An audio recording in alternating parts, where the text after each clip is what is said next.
Chers amis, on rencontre fréquemment dans le quartier juif une drôle de communauté dont les hommes portent le fez sur un faciès sémite. Leurs femmes, aux attaches fines qui les font distinguer des fortes filles macédoniennes, portent des voiles transparents. On vous dira que ce sont les Dönme. Médecin-colonel Giseur, division navale d'Orient, mars 1916. Guidés par ces récits, nous sommes partis à la recherche de cette étrange communauté. Notre quête nous a conduits d'Istanbul à Salonique et de Salonique à Izmir, d'un bord à l'autre de la mer Égée. Nous pensions pénétrer dans un conte oriental, mais c'est l'histoire de la Turquie moderne qui nous fut contée.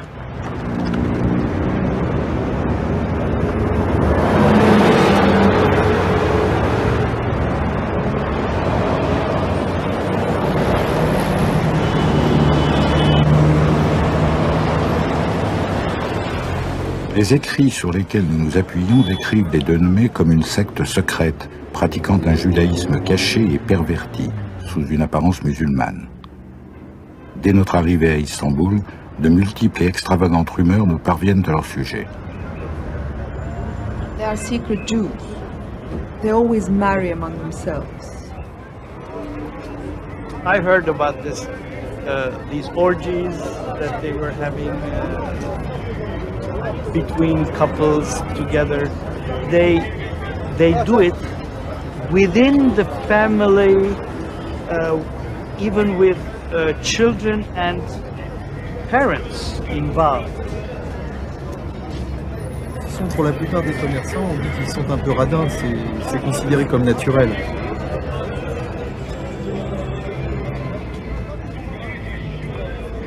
We know that Dönme had a secret religious life, something between their Muslim appearance and their real Jewish believing. Dönmelerin sahte Müslüman kisvesiyle Müslümanlar arasında büyük tahribat yaptığı, bir nevi yabancı ajanlar olarak çalıştığı. They would sell the country that they're not nationalistic enough. On dit toujours, on dit. Moi, je n'ai pas vu de mes propres yeux. Et même pour Atatürk, ils ont dit qu'ils étaient Dönme. Some says to the other, hey, do you know this fellow or this lady, that lady? They are Dönmes. And really? And what? How? And he says, I know, I heard. And so it gives fuel to rumors. Therefore, it's never investigated thoroughly. What Dönme is, if it's a good thing or a bad thing, and it's not discussed. It has always become a subject of whispers and rumors.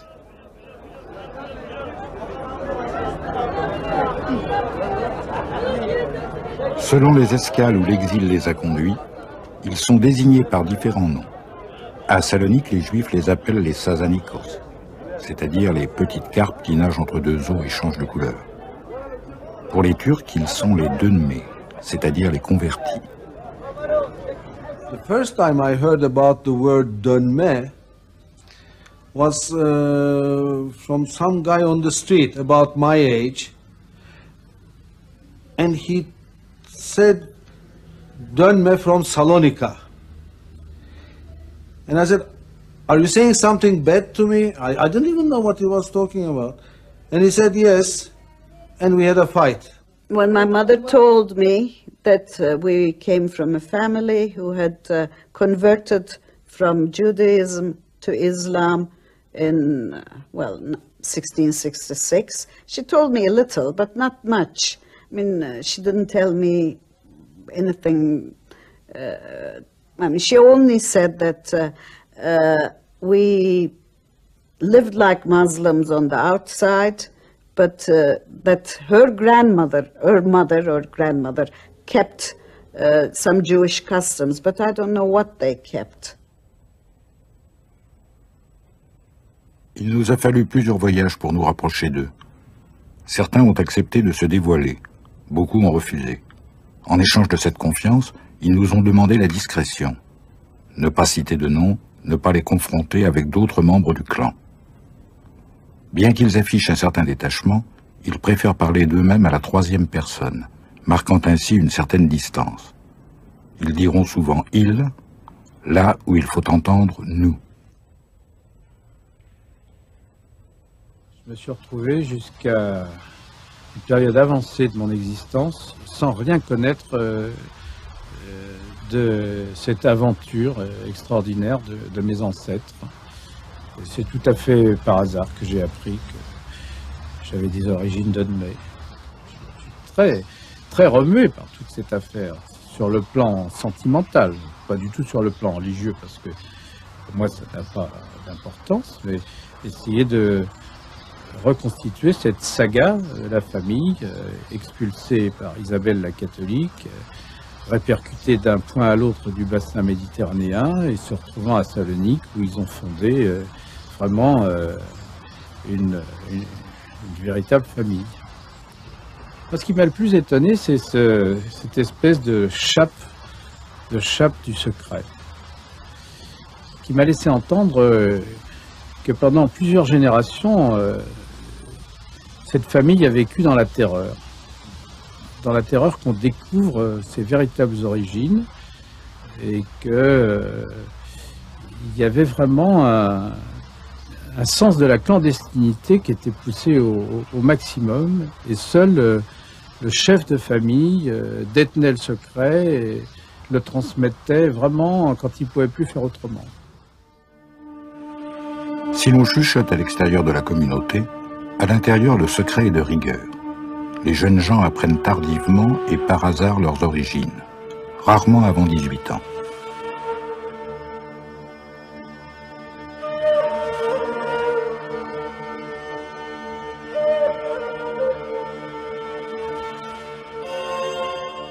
Tout a commencé au XVIIe siècle sur les rives de la mer Égée à Smyrne. En ce temps-là, l'Empire ottoman est à son apogée. Il est composé d'une multitude de communautés ethniques et religieuses, dont chacune bénéficie d'une administration relativement autonome. Au sommet de celle-ci règnent les pouvoirs religieux, musulmans, chrétiens ou juifs. Alors qu'il officie à l'âge de 20 ans dans une synagogue, Sabbatai Zevi, jeune rabbin de Smyrne, annonce que sont venus les temps messianiques et qu'il est le Rédempteur attendu. Le récit des miracles qu'il accomplit alors se répand à travers toute l'Europe.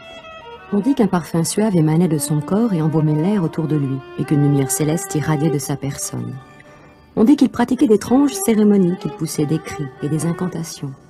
On dit que certains disciples ouvraient leurs toits et dormaient tout habillés dans l'espoir de s'envoler vers la... Fuyant les pogroms d'Ukraine ou de Pologne, fuyant les persécutions perpétrées par l'Inquisition d'Espagne, les Juifs affluent vers la rédemption que leur offre leur Messie. Il conduit son nouveau peuple sur les routes qui mènent vers la terre promise. Il s'entoure d'apôtres et de prophètes et se proclame roi des Juifs. Pour le sultan, le désordre qu'il engendre est vite intolérable. Il le fait arrêter par sa garde spéciale. Sabbatai Zevi est enfermé dans la citadelle de Gallipoli. Mais les disciples continuent d'affluer de toutes parts et se pressent sous ses fenêtres. Nous sommes en 1666. Alors le sultan lui soumet un ultimatum, la conversion ou la mort. Sabbatai Zevi a prêché une nouvelle philosophie juive, une nouvelle interprétation de la philosophie juive. Et quand il a déclaré que c'était lui le Messie, puisqu'il avait un nouveau message, ce qui n'était pas rare au judaïsme, et aussi dans la chrétienté, pendant les crises différentes, les Juifs d'Izmir l'ont chassé, ce qui est très connu. Lui, il est venu à Thessalonique, à Salonique-Othon, et il a commencé à prêcher dans une synagogue, c'est-à-dire dans une communauté qui s'appelait Shalom. Elle n'avait pas un nom d'origine d'une ville comme les autres, comme Majorca ou Varnac, ou alors les autres communautés, les autres synagogues juives qu'il y avait ici, parce qu'elle était mixte. Elle était composée de gens de différentes provenances. Pour la plupart, pour commencer, bien installés et riches, des maranos, c'est-à-dire des conversos, c'est-à-dire des juifs qui ont déjà été des chrétiens, ils se sont réintroduits au judaïsme. Il a prêché pendant 10 ans, avant qu'il se redéclare qu'il était le vrai Messie. À ce temps-là, il y a eu une crise énorme dans la communauté, qui était une communauté, même dans la crise, c'est-à-dire une présence juive très très forte, et avait des relations très favorables avec le gouvernement ottoman. Et le grand rabbin, ou alors les rabbins, ont fait appel au gouvernement ottoman et on dit que cet homme a créé une crise idéologique dans la communauté et que les gens ne travaillaient plus, ils étudiaient que les textes mystiques avec Shabtai Tzvi, ils le suivaient partout et ça accélérait encore la crise. Alors, le gouvernement ottoman a arrêté Shabtai Tzvi et ils étaient prêts de l'exécuter quand lui, il s'est décidé de se convertir tout de suite à l'islamisme pour éviter sa mort. Tous les disciples qui étaient tout à fait fascinés, mystifiés par sa façon de prêcher, ont suivi ce qu'il a fait et ils sont eux aussi convertis en islamisme. C'est ça qui a donné le nom de Don Me, ce qui veut dire, c'est connu, quelqu'un qui change facilement d'une croyance à une autre, c'est ce qui change. Oui, Don Me. Le mot Don Me veut dire celui qui a tourné. Il désigne également le renégat, celui qui a tourné sa veste. C'est le nom injurieux que les Turcs donnèrent aux adeptes de la foi sabbatéiste après leur conversion. Ce sont aussi des murmures qui nous ont conduits jusqu'à la maison supposée de Sabbatai, à Izmir, l'antique Smyrne. On nous parlait d'un lieu de pèlerinage où les derniers adeptes venaient se recueillir et déposer des offrandes. Des bougies, disait-on, brûlaient en permanence. En fait, nous avons trouvé une maison en ruine, mais aucune trace de culte caché. Quelques pièces insalubres abritent encore pour quelque temps des ateliers rudimentaires où des ouvriers fabriquent des chaussures avec des gestes répétitifs.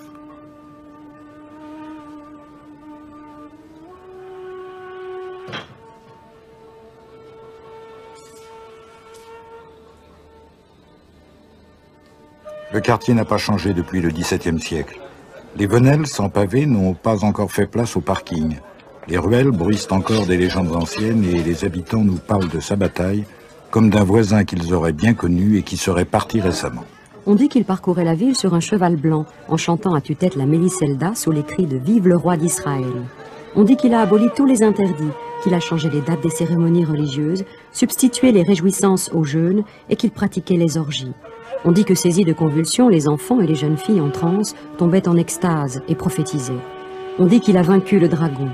Sabbatai n'est pas mort. 18 fois il s'est réincarné.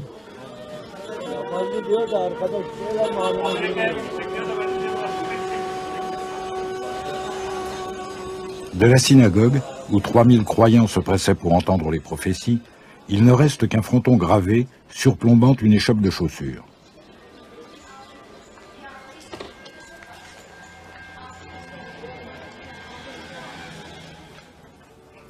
De l'âge d'or du judaïsme en terre ottomane, il ne reste que quelques ruines hantées par les fantômes de Sabbatai et de ses adeptes, dernier souvenir d'un séisme dont les échos perdurent depuis plus de 3 siècles.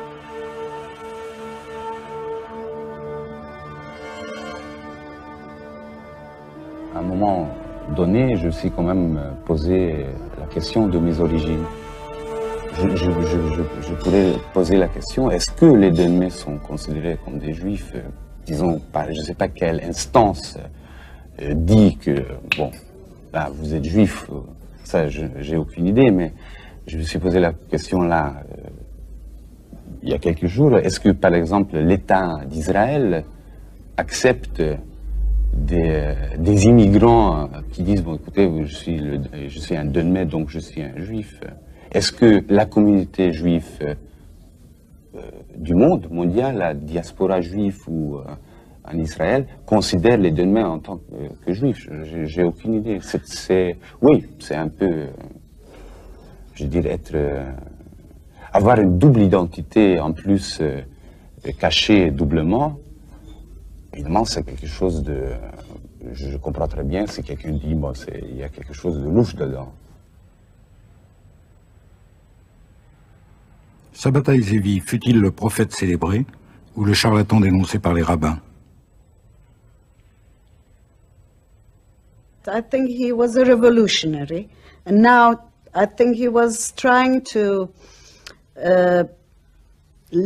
minimize the pressure of Judaism, all these laws of Judaism, or any religion, I suppose, that pressures people to do things they don't really want to do, and they only do them because religion orders them. So I think perhaps he was trying to get out of that. And I mean, we can turn back to my cookery book, because I was told by Nikos Stavroulakis that most of our dishes are non-kosher, in fact anti-kosher. So that means that he was trying to get away from the kosher laws of Judaism, which I think is very good, because I don't believe in any laws as such that force people to do things. What I believe about Sabbatai Zevi is that this man was a great reformer. He took a very old religion with very orthodox views and ways and means, and in a way he modernized it. Maybe something like Martin Luther did with Christianity. I believe that this man founded something very interesting, very, very dynamic, much more dynamic than what we had before. I think ever since then he was under the protection of the Sultan. I think that as he was preaching in the Turkish Islamic mosques, he also made a lot of converts. I think the man was a great guy. I really admire him. Looking at it now as a historian, I think he was a fantastic person. Move people, not only from Judaism to Sabbataism, but also from Islam to Sabbataism.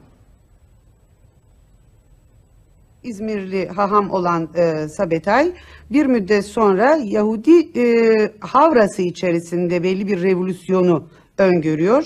Fakat ve de sonradan büyüklerimden öğrendiğim kadarıyla hon yol diye bir tabir gelişiyor. Hon yol yani 10 yol. Var olan bütün dinlerden bir takım kuralları alarak yeni bir karma oluşturuyor. Ancak bu Havra ve Yahudi cemaati içinde kaldığı sürece bir tepki görmüyor tabii.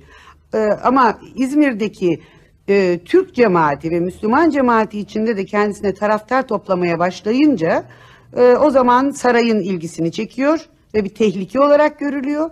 Ve bunun için de kendisinin Müslüman olmaya davet ediliyor. Yani kellesini kurtarmak için bir yerde. L'unique trace religieuse visible qu'ont laissé les Donmé est ce temple qu'on appelle à Salonique Yeni Jami, la nouvelle mosquée, à la fois synagogue espagnole et mosquée rococo. Son architecture marie des symboles éclectiques empruntés aux différentes religions. Ce bâtiment extravagant reste une énigme. Nous n'avons pas encore aujourd'hui décrypté tous ces symboles.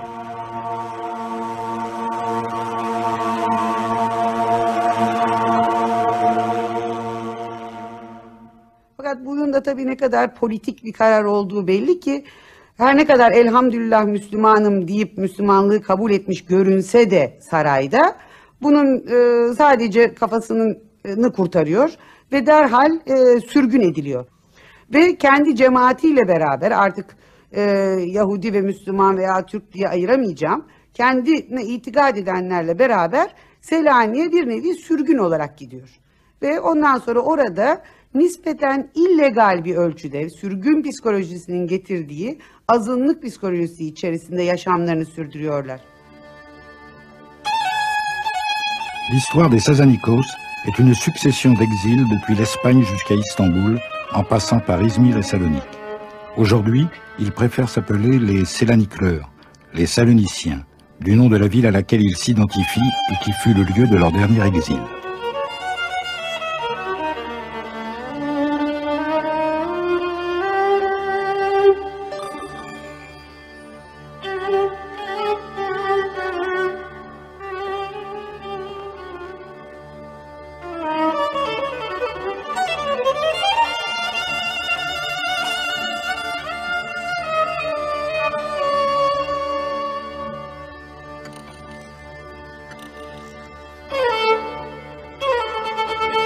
My mother always told me stories about her life in Salonika and that they enjoyed playing in the garden and going to the White Tower and taking something to drink in one of those patisseries near the White Tower. And she always talked of Salonika with so much nostalgia, so much love, that to me, Salonika is another home. I seem to feel Salonika. Of course, I don't know much about it. What she told me was not so much as the surrounding, but her own feelings and her own thoughts. I can also show you a lovely picture of my aunt. It's not well seen, but you can see there's a cigarette in her mouth, which is, at that time, I think, for young women or young girls, not very acceptable in a lot of places. But I suppose my family liked to do outrageous things. They enjoyed being different from the general society. They spoke about Salonika, something that has to be honored of. I'm being from Salonika is as if it's a matter of honor. And Salonika was a venerated name. It was a paradise. There was nowhere in this world which can equal to Salonika. And after all, it's a town where the founder of this country, who is very much venerated, he is also from Salonika. So it was a matter of an additional pride that you have something common with Kemal Atatürk. Therefore, we, those Turks who are of Salonika, are different than the rest of Turks, as if we are the privileged stratum of this society.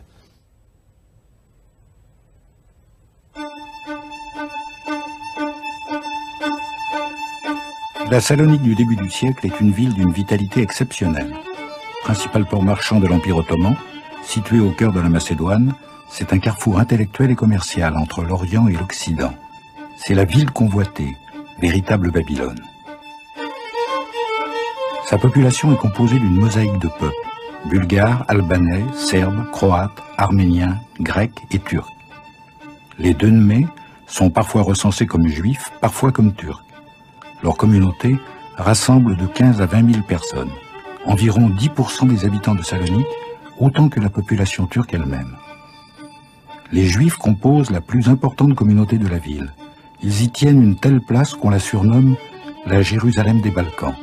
Ce sont principalement des séfarades qui ont trouvé refuge dans l'Empire ottoman après leur expulsion d'Espagne en 1492. Ils représentent entre 40 et 50% de la population de la ville et parlent le judéo-espagnol, qui est la langue commune et dominante de la cité. C'est aussi la principale langue des échanges commerciaux et portuaires dans le bassin méditerranéen. Ce qui est particulier à Salonique vers la fin du XIXe siècle, c'est l'extraordinaire compétition scolaire entre les différentes communautés. Et je crois que l'implantation de l'Alliance israélite universelle, des écoles de l'Alliance israélite universelle dans ces années-là, a beaucoup fait pour lancer cette compétition scolaire. Il a fallu que les autres communautés, les Bulgares, les Grecs, les Turcs musulmans, les Dönmés, répondent en fait à ce défi de l'occidentalisation et d'un enseignement moderne qui était lancé par les écoles de l'Alliance israélite universelle. Alors les Donmei l'ont fait très vite, très rapidement. Ils l'ont fait d'autant plus qu'ils fonctionnaient avec justement une communauté assez forte, avec des mécènes, des gens qui pouvaient mettre de l'argent dans des écoles, et c'est ce qui s'est passé en fait. Il y a eu dans la communauté Donmei de Salonique de grandes figures qui ont joué un rôle important dans la vie intellectuelle de la Turquie moderne, en particulier dans le domaine du journalisme par exemple, ou bien de l'enseignement. Donc on retrouve, si vous voulez, des gens qui ont été un petit peu les représentants de cette communauté d'une façon particulièrement brillante. Alors, je pense en particulier à deux d'entre eux, mais on pourrait certainement en trouver d'autres. Un économiste, Javid Bey, qui a eu une carrière très brillante, puisqu'il a été à plusieurs reprises ministre des Finances des jeunes Turcs, entre 1909 et 1918, et dont on disait à l'époque qu'il était l'un des meilleurs connaisseurs de l'économie et des mécanismes de la vie économique et financière dans l'Empire ottoman. Une autre figure à laquelle on peut penser et qui symbolise un petit peu la communauté, c'est un grand journaliste, Ahmet Emin Yalman. Et ce Ahmet Emin Yalman a été pendant des décennies vraiment l'un des très grands journalistes en Turquie. Et là aussi, si vous voulez, il y a beaucoup de Donmei qui ont joué et qui continuent aujourd'hui à jouer un rôle important dans le journalisme en Turquie. Et donc c'est en cela que je crois on peut parler de destin exemplaire. Alors que les Balkans sont secoués par des guerres fratricides, à Salonique vont éclore les mouvements politiques qui ne tarderont pas à mettre à bas l'Empire. Les mouvements réformistes grecs républicains et royalistes, les mouvements socialistes bulgares et les mouvements révolutionnaires et progressistes turcs se succèdent et se concurrencent dans les rues par vagues de manifestations populaires. Le sultan est destitué par le parti Jeune Turc, qui prend le pouvoir en 1908. Le nouveau gouvernement proclame la constitution monarchique inspirée par le modèle de la Révolution française et jette ainsi les bases de la future république laïque qui verra le jour 20 ans plus tard.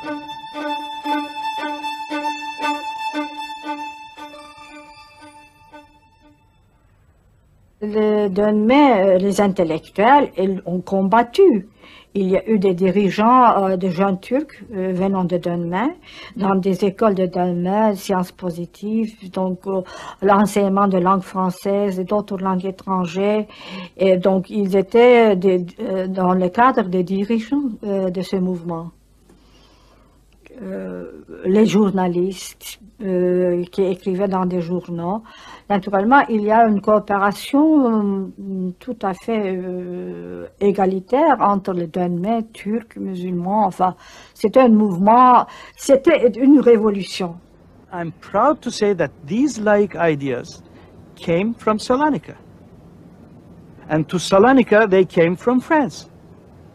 Because these jeunes Turks were all educated in France, or in the French schools that we founded, the Turkish schools with the French teachers.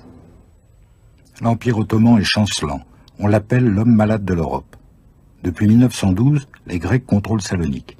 Pendant la Première Guerre mondiale, les Turcs s'allient à l'Empire austro-hongrois et à l'Allemagne.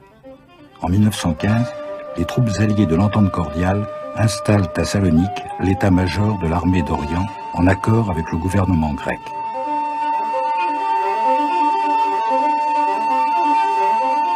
Dans la ville sous pression, en 1917, un incendie se propage et ravage tout le centre qui brûlera 3 jours et 3 nuits. Les quartiers, où sont principalement installés les Juifs et les Donmei, sont détruits.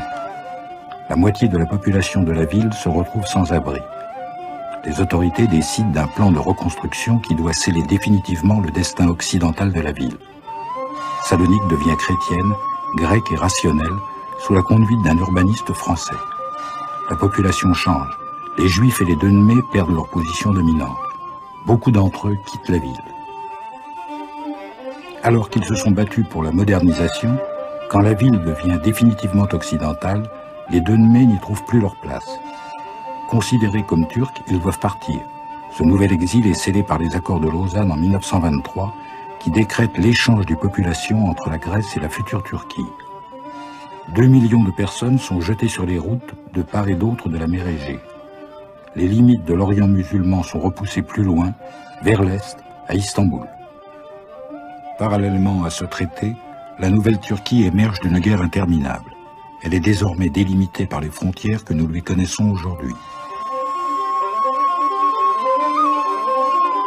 Birinci Dünya Harbi'nin sonunda mecburi olarak Selanik'ten buraya adeta sürüldük.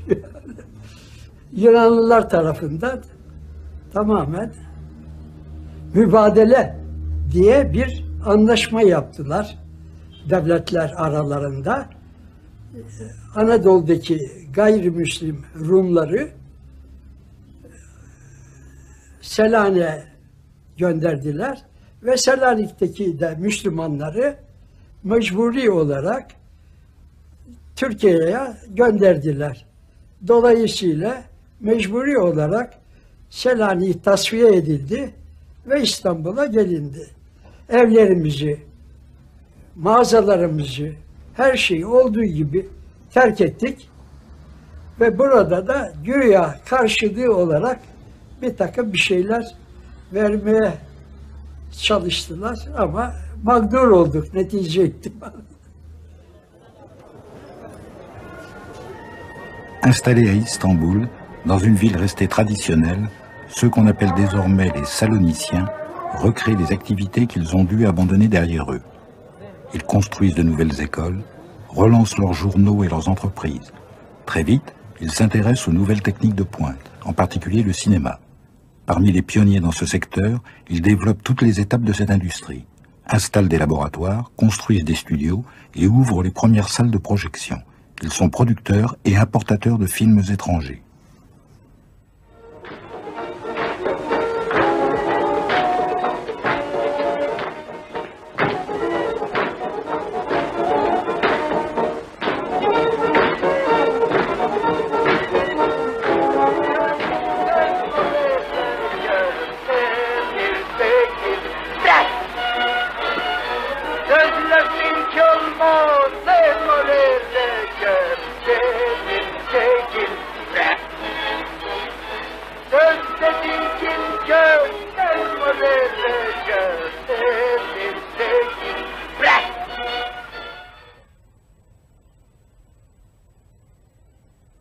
Les aspirations modernisatrices des Saloniciens trouvent leurs applications dans la nouvelle république laïque d'Atatürk, proclamée en 1924. Mustafa Kemal Atatürk est né à Salonique. Il a été éduqué dans les écoles d'Önme. Lorsqu'il prend le pouvoir, il rencontre la ferveur inconditionnelle du peuple, mais se heurte violemment au pouvoir de l'islam. À travers une série de réformes radicales, il va imposer sa révolution à une société qui cherche à oublier l'Empire. Il fait adopter les caractères latins et lance un vaste programme d'alphabétisation à travers les écoles de la nation.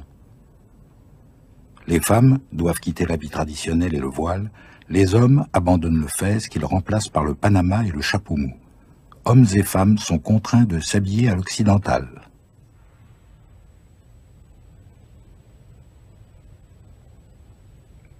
À l'occasion d'un grand bal au Pera Palace, Kemal Atatürk impose la mixité. Désormais, les hommes et les femmes devront vivre et travailler ensemble sans discrimination. Les réformes sont brutales et mises en application immédiatement. Küçük yaşta gene biliyorum çevreme sorduğumda büyükannelerimin her zaman hiçbir başörtüleri yoktu. Namaz da kılmıyorlardı, oruç da tutmuyorlardı. Tabii yadırgıyordum başka aileleri görünce. Siz niye oruç tutmuyorsunuz, niye namaz kılmıyorsunuz dediğim zaman bana verdikleri cevap, biz Atatürk Cumhuriyeti'nin insanlarıyız, biz laikliğe inandık, din Allah'la kul arasındadır, başka bir şeye gerek yok. Ancak sonra uzun yıllar sonra anladım ki beni veyahut da bütün çevreyi laiklik kisvesiyle uyutup bu işi halletmek yolundaydılar. Yani laiklik onlar için bir yerde bir can simidi olmuş.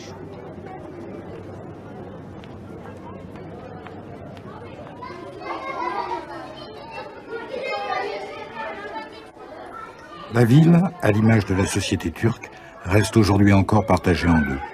D'un côté, les quartiers occidentaux modernes, de l'autre, les quartiers peuplés par les familles qui arrivent par milliers des régions orientales avec leur mode de vie traditionnel. Geleneksel aile yapısındaki pederşahi aile bir defa benim yakın çevrem ve mensubu olduğum ailede görülmüyor.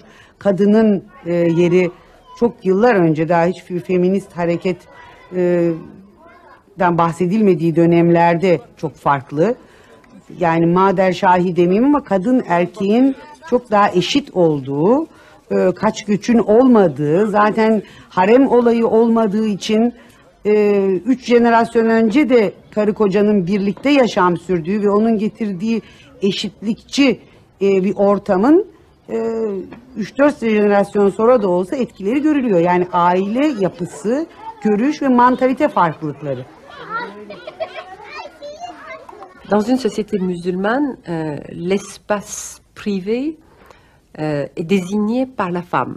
C'est pour ça qu'on parle tellement du voile, de la place des femmes dans une société musulmane, pose question, parce que c'est la ségrégation des sexes, mais ça signifie avant tout, effectivement, l'espace de privé, c'est l'espace de la femme. Donc, la sortie des femmes de cet espace est une question politique. La visibilité de la femme, c'était l'enjeu pour tous les mouvements progressistes dans les sociétés musulmanes. Donc, le kémalisme, le réformiste turc, je dirais, pour lui, l'enjeu principal, c'était la participation des femmes dans l'espace public, donc la visibilité de la femme. La visibilité corporelle, la visibilité publique, la visibilité en tant que citoyenne, car les femmes turques ont eu l'éligibilité, comme vous savez, le droit de vote avant même les femmes françaises. Donc tout ça signifie que, à la limite, le drapeau d'occidentalisation était porté par les femmes. En Turquie, c'est l'exemple le plus radical. À la limite, il y a une image de la femme idéale, il y a l'image de la femme kémaliste idéale, tandis que vous ne trouverez pas, si vous voulez, le synonyme pour les hommes. Si vous interrogez les gens qui est quand même, qui porte le mieux le réformisme kémaliste, l'occidentalisation, c'est toujours l'image de la femme.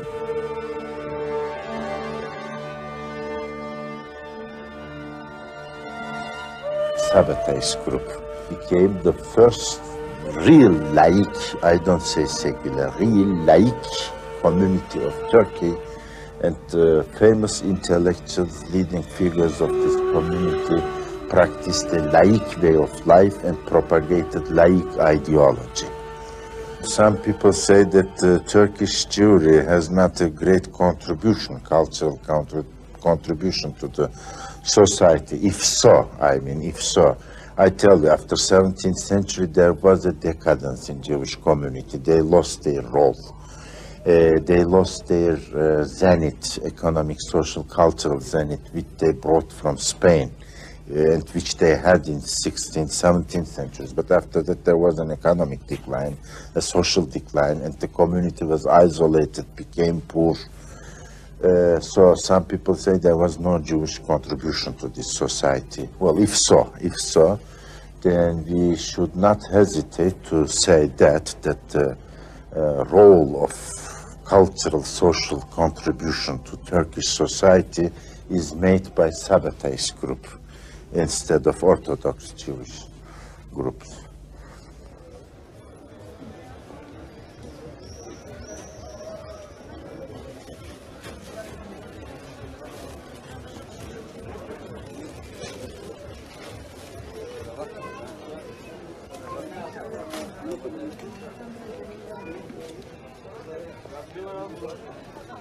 Batıya çok çabuk açıldıkları, çok iyi eğitim gördükleri ve ekonomide, basında, idari hayatta, kısaca toplumun nirengi noktalarında çok önemli yerler edindikleri için de tabii reaksiyon, kıskançlık doğuruyorlar.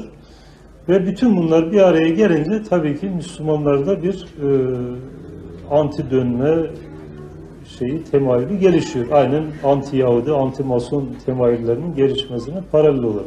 Müslüman bir militanın ilk aklına gelen şey şudur. Yani Türkiye'de İslam'ı kim iktidardan indirdi?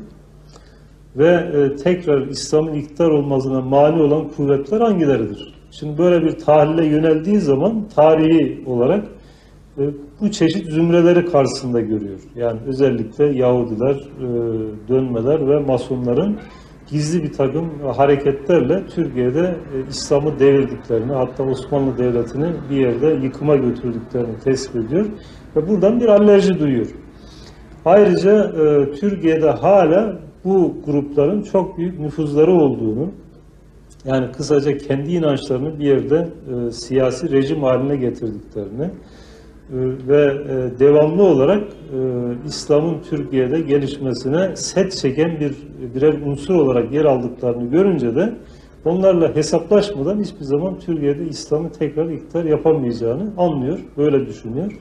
Ve oradan ister istemez bu çeşit zümrelerle karşı karşıya geliyor. Yani bu tarih boyunca sürüp gelen bir ideolojik çatışmanın devamı mahiyetindedir.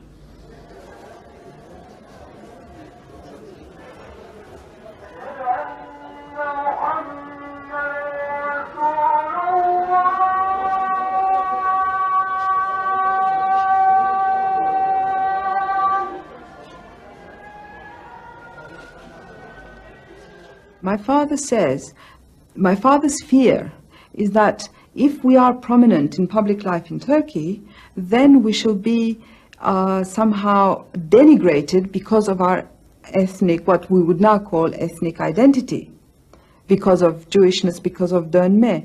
But I never understand how much it is from being Jewish, from my mother being Jewish, and how much it is from his own origins. The two seem to be very intertwined. So my father always says that I shouldn't speak about my origins, my identity to anybody, that it wouldn't do me any good, it would only bring me sadness, sorrow. Et pourquoi? Quel était le réel secret? That we were different, that we were not Muslim or truly Muslim, or that we were not the same as everybody else. Because this knowledge would have meant that we would be not persecuted, if you like, but not treated equally. Rejected?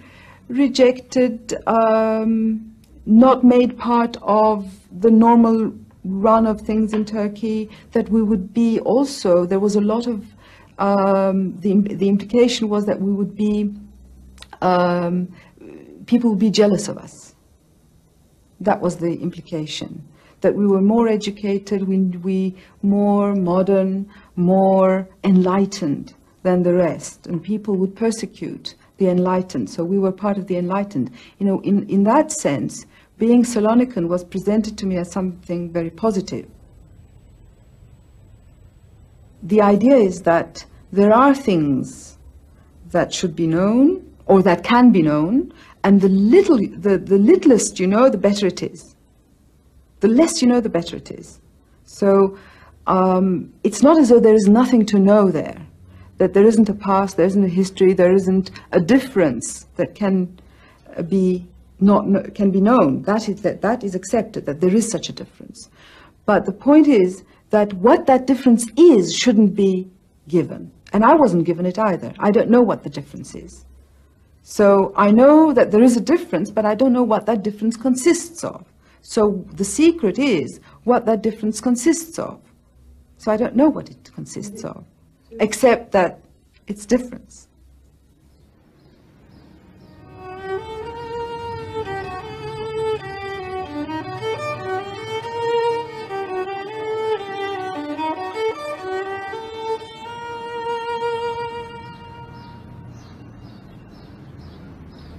Nous avons voulu retourner à Salonique pour tenter de retrouver ce que la ville a conservé de leur présence. Nous avons cherché les manoirs de style viennois qu'ils occupaient dans les faubourgs résidentiels.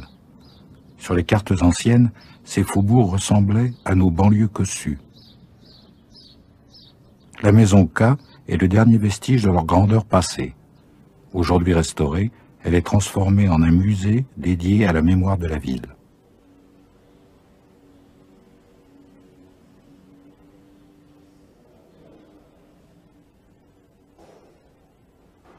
most of Thessaloniki's past is vaporist. There are only some Jewish anymore in Thessaloniki, and there are no Muslims. We know that from tradition, from rumors, that after the fire of 1970, a lot of them were established near Yeni Jami that was built by a Donmeh. But we do not actually know, we have no real proofs to accept that Donmeh lived nearby Yeni Jami in Thessaloniki. It is like that they had never existed. Something like the ghosts of the history of Thessaloniki. You hear about them, but you can never reach them.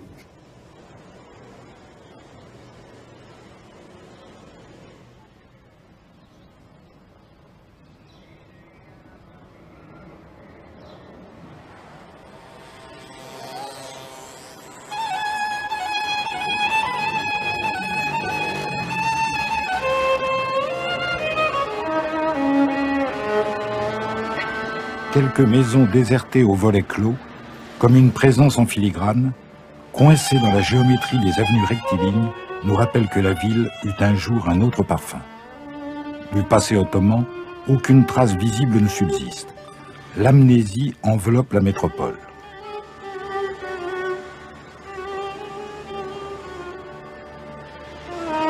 Au centre de ce damier, l'emplacement de l'ancien quartier Dönme détruit par l'incendie a échappé aux promoteurs. Des fouilles archéologiques mettent au jour les racines helléniques de la ville, occultant son histoire récente. Quelques pierres tombales disséminées, abandonnées sur le chantier, témoignent de la totale destruction des cimetières juifs par les armées nazies en 1943. Elles nous rappellent l'absence des 80 000 juifs saloniciens exilés ou morts dans les camps.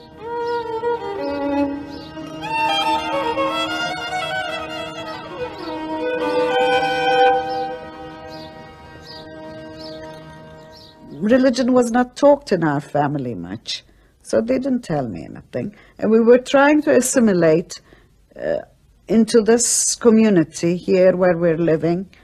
And not that we were religious, but at least as far as I know, my mother believed in God and Muhammad. And when she prayed from the Islamic book, the Quran. I never heard them pray in any other way, but that doesn't mean they didn't.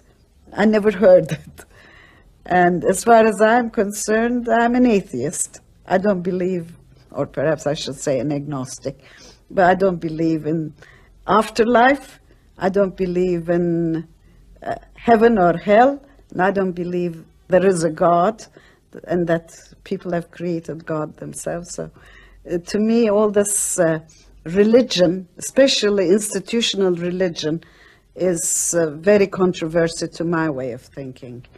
If this is something that they cannot transfer to their sons and so on, how do they expect it to live?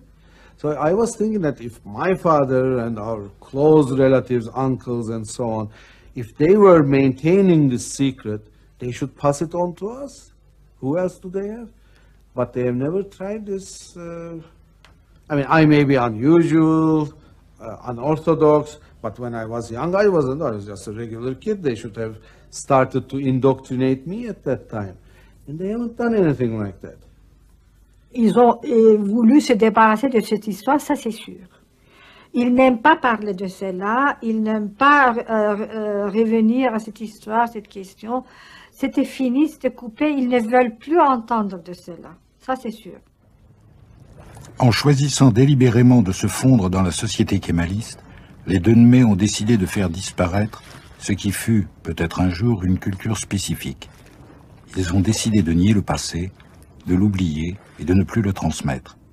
C'est le prix qu'ils ont dû payer pour leur assimilation.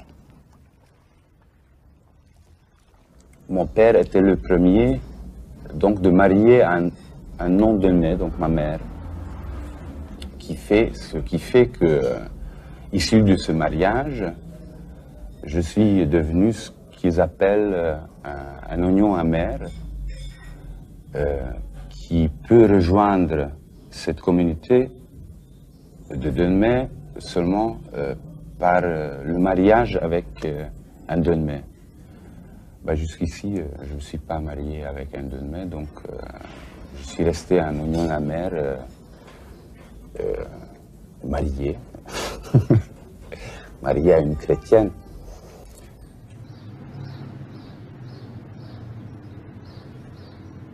I was 20 years old. A cousin of mine, Özer Esen, and myself, we received a letter from somebody who was studying already in America. He was a few years older than us. He wrote us this letter. He says, if you want to look about your roots, open the Encyclopedia Britannica and into such and such a page. So this is the first time we heard of a possible connection. I learned the old Turkish calligraphy just so I could go into the past of my family and of my roots. I'm really looking forward to finding out. I also have a teacher who comes here every Wednesday. I pay him for the whole day. He stays here with me. He works with me. And we go into the old letters, in the old books, in the old calligraphy.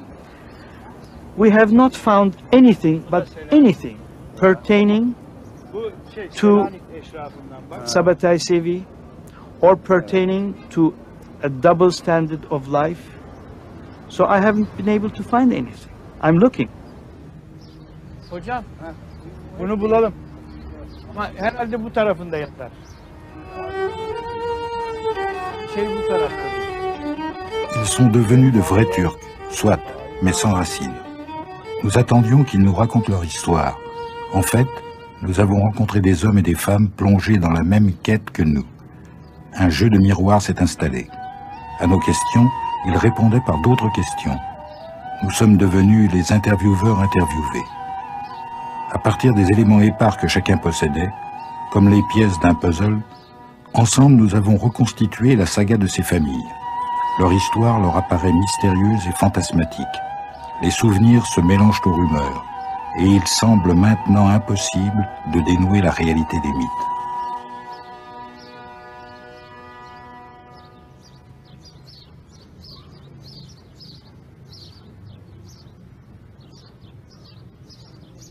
De chercher ses racines, c'est toujours une quête d'une certaine sécurité dans le monde. Donc ça veut dire être enraciné, quelque part, veut dire être en sécurité.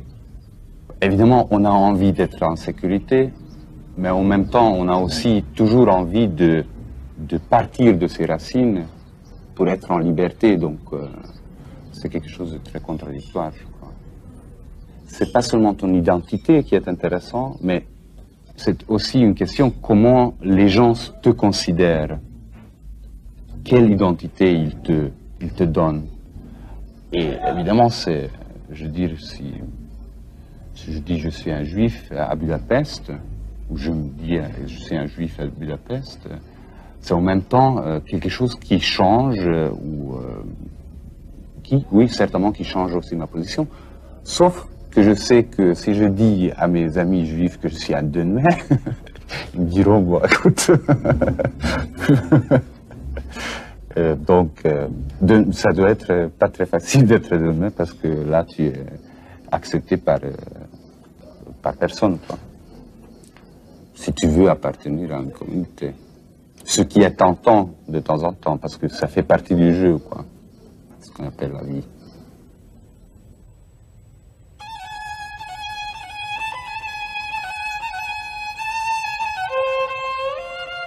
Seul un arbre généalogique permet de remonter la filiation jusqu'au temps de Sabbatai Zevi. Ni juif, ni musulman, Sabbatai a voulu échapper au carcan de la communauté. Il a fait de ses descendants des hommes sans appartenance et sans préjugés. Ils ne sont pas doubles, ils sont autres, entre deux, à la charnière des religions, à la frontière entre l'Orient et l'Occident.